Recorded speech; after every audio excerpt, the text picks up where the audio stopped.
komunikasi itu kan menurut saya kalau kita peras lagi kemampuan bicara dan kemampuan menulis.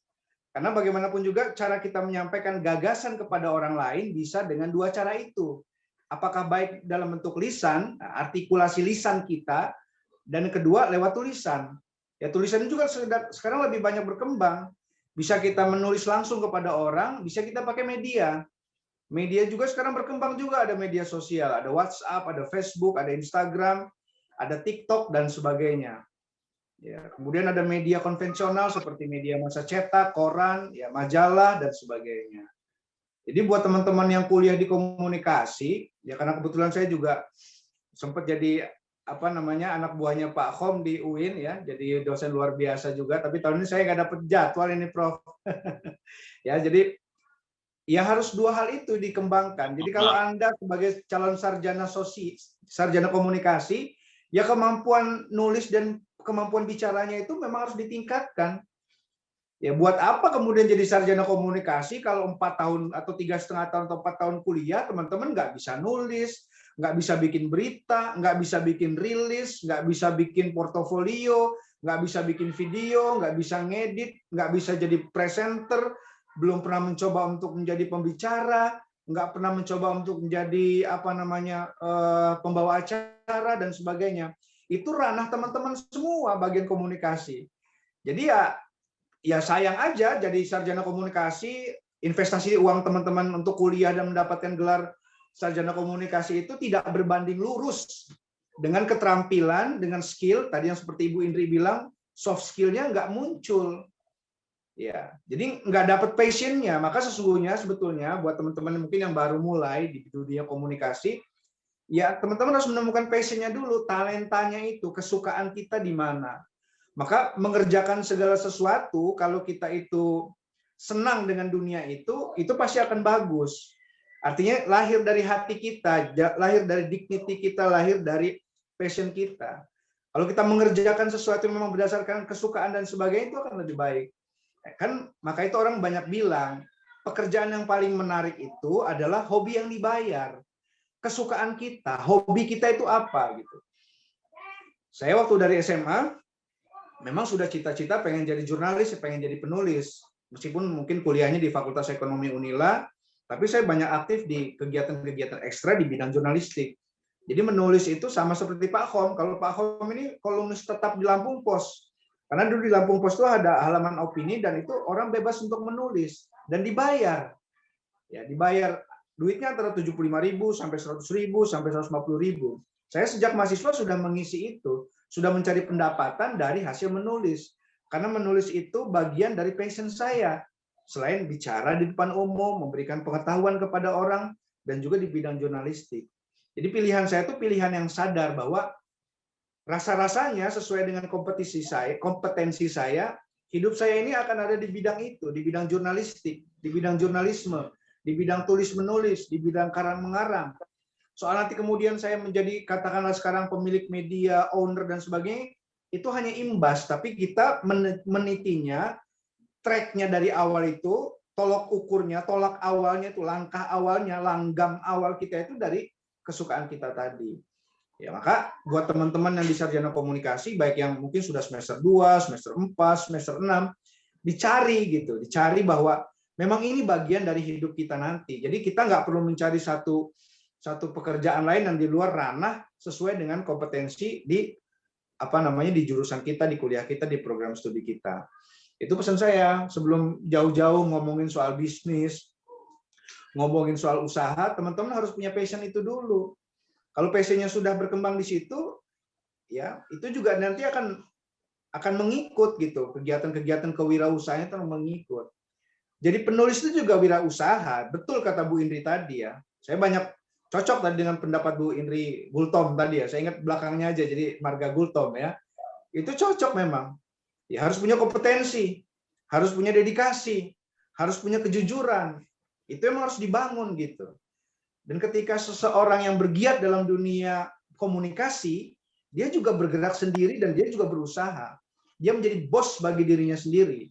Contoh misalnya, Anda punya kemampuan menulis yang bagus. Kemudian Anda ambil spesialisasi misalnya menulis biografi orang. Biografi itu profil orang yang dituliskan oleh orang lain. Jadi kita menjadi penulis biografi. Kita kan harus banyak relasi, banyak teman, banyak sahabat, banyak berhubungan sama orang lain. Sebagai apa? Sebagai pangsa pasar kita. Siapa-siapa saja yang kita butuhkan, yang kita bidik sebagai market share kita, pangsa pasar kita, untuk kita tawarkan, kita tuliskan biografinya. Misal pejabat A, politisi B, dan sebagainya. Mereka semua oke untuk kita bikinkan biografinya. Anda bikin proposalnya, berapa budgetnya, berapa halamannya, bagaimana covernya, bagaimana isi dalamnya, ilustrasinya apa saja, poin-poin apa saja yang akan didapatkan. Itu Anda bekerja juga, berwirausaha namanya, tanpa perlu bergantung dengan yang lain. Kalau dalam sebulan Anda bisa dapatkan, ya kita dalam awal nggak mesti ngitung cuannya tinggi, ya, harga uang dan sebagainya tinggi. Misal dalam 1 bulan kita menyelesaikan 1 biografi, orang itu sanggup bayar kita di luar ongkos cetak dan sebagainya, misalnya honornya 15 juta. Padahal buku itu bisa kita kerjakan dalam 2 minggu misalnya. Itu kan bagian dari pekerjaan kita juga, dan itu adalah wirausaha tadi. Karena prinsipnya betul, dia harus bergerak, ya teman-teman semua dia harus bergerak, tidak boleh diam. Meskipun ada pandemi, kita harus bergerak. Meskipun media massa sekarang dia mungkin nggak berlari, dia mungkin nggak berjalan, tapi dia merayap. Ya, merayap itu, merangkak begitu. Tapi nggak boleh diam. Ya, nggak boleh diam, dia harus terus berjalan. Nah, teman-teman semua, ya itu bagian awal yang saya sampaikan. Soal temukanlah passion teman-teman semua. Calon sarjana komunikasi harus bisa nulis, harus bisa ngomong, harus bisa meyakinkan orang lain. Namanya komunikasi, dia punya relasi, punya jaringan, temannya harus banyak. Dari mulai katakanlah strata paling bawah, strata menengah, sampai strata tinggi, semuanya kita temenin. Karena dari relasi dan jaringan itulah rezeki kita mengalir. Kalau orang, itu kata prinsip Pak Benyamin Sueb, ya, seniman dan bintang film almarhum, ya, rezeki nggak kemana, karena sudah ditentukan sama Allah. Iya, rezeki nggak kemana. Tapi kalau kita nggak kemana-mana, ya susah juga dapat rezekinya. Yang udah kemana-mana aja belum tentu dapat, gimana yang nggak kemana-mana? Maka ya kemana-mana. Jadi kalau kita itu kemana itu silaturahim, ya, ke teman ini, ke teman, dari silaturahmi itulah kemudian kita membuka banyak peluang untuk usaha kita dalam berwirausaha, dalam khususnya dalam konteks media, atau dikerucutkan lagi misalnya media massa. Nah, sekarang saya ke media massa. Media massa sekarang berkembang, teman-teman semua. Ada media konvensional, koran, majalah. Cuma dalam masa sekarang nggak begitu banyak lagi, omsetnya turun. Hampir semua koran-koran besar, baik di Lampung, di Jakarta, di Yogyakarta, itu juga banyak yang bahkan sudah tutup, ya. Ada koran bagus di Yogyakarta, mungkin Pak Mufid tahu, Mas Mufid, ya, koran Bernas misalnya. Itu sudah bermetamorfosis dalam bentuk online. Nggak ada lagi bentuk cetaknya. Di Lampung kita masih bersyukur, masih ada bentuk koran cetaknya. Tempat saya bekerja lama, 10 tahun di Lampung Pos masih ada, Tribun masih ada, Radar Lampung masih ada. Begitu juga mungkin koran-koran di level menengah, ya, yang oplasnya tidak begitu banyak. Dia masih terbit, masih ada pangsa pasarnya, masih ada ceruknya meskipun dia sedikit, ya. Kemudian ada media, new media, media baru, ada media online. Hampir sekarang adalah pilihan kita adalah media-media online. Maka bertumbuh berjamuran. Sejak saya keluar dari Lampung Pos, saya bekerja di Lampung Pos itu 10 tahun, teman-teman semua, 2004 sampai 2014. Kemudian bekerja di media online milik mentor saya di satu media. Kemudian di 2015 sampai 2020 saya juga ikut mendirikan, tapi saham saya tidak besar, namanya jejamu.com. Dan mulai November tahun lalu sampai dengan sekarang saya memimpin dan mempunyai media sendiri namanya wartalampung.id. Kemudian kemarin bikin media cetak, ya, tabloid cetak namanya Koran Referensi. Ini tadi, ya, kita melihat peluang bahwa sekarang memang media massa online itu menjamur dan menjadi sebuah pilihan, ya. Kenapa? Karena dia lebih mudah diakses, lebih murah. Untuk pengusaha yang baru memulai bisnis media juga lebih gampang.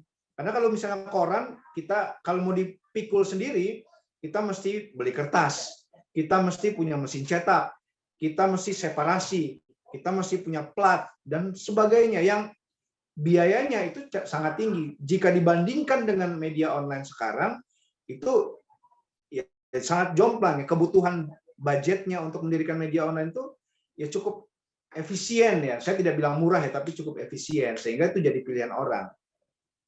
Nah, cuma sekarang masalahnya adalah media berkembang lagi. Ada media sosial. Ya, ada akun-akun media sosial yang sebetulnya dia mendapatkan informasi itu dari masyarakat. Ya, misal banyak akun-akun media sosial di Lampung misalnya yang besar, tapi ada juga beberapa yang mungkin tidak masuk ke dalam ranah media massa. Nah, teman-teman mesti dibedakan antara media sosial dan media massa. Media sosial itu lebih kepada tanggung jawab pribadi. Kalau teman-teman memposting sesuatu hal di Instagram teman-teman semua, kemudian ada orang yang nggak suka terhadap postingan itu, terhadap unggahan itu, terhadap konten itu, maka teman-teman yang mempertanggungjawabkan sendiri. Karena itu bagian dari apa? Dari ekspresi orang itu sendiri. Nah, beda dengan media massa. Media massa ini ada newsroom, ada ruang redaksi media massa, ada strukturnya meskipun dia minimalis. Jadi semua produk jurnalistik yang ada di media massa, ketika ada sesuatu hal, dia menjadi tanggung jawab media massa. Ketika ada orang, maaf, misalnya menuntut terhadap satu konten di media massa, dia berhadapan dengan media massa sebagai sebuah entitas, sebagai sebuah organisasi profesi pers. Jadi yang akan maju ya mungkin pengacaranya dan sebagainya. Dan itu produk jurnalistik. Setiap kaitan dengan produk jurnalistik, dia mestinya diselesaikan dengan undang-undang pers dan mengajukan permohonan kepada Dewan Pers. Kalau Anda di media sosial, orang akan membidik Anda mungkin dengan undang-undang ITE, membidik Anda dengan KUHP pidana, membidik Anda dengan pasal-pasal lain, tidak menyenangkan dan sebagainya, karena berkaitan sama media sosial. Media yang tanggung jawabnya person to person, orang pribadi masing-masing. Tapi kalau media massa, dia lebih kepada pertanggungjawaban entitas media massa. Nah, dalam konteks bisnis ya sekarang persaingannya sengit. Ya. Sebagian besar kan gini, kalau kita bisnis itu pengusaha namanya, pengen mendapatkan untung, laba. Dari mana sih laba itu? Koran dulu mendapatkan laba dari iklan. Ya, iklan di media cetak besar, mahal. Ya, mungkin pernah UBL misalnya beriklan di satu media koran, satu halaman 10 juta sehari.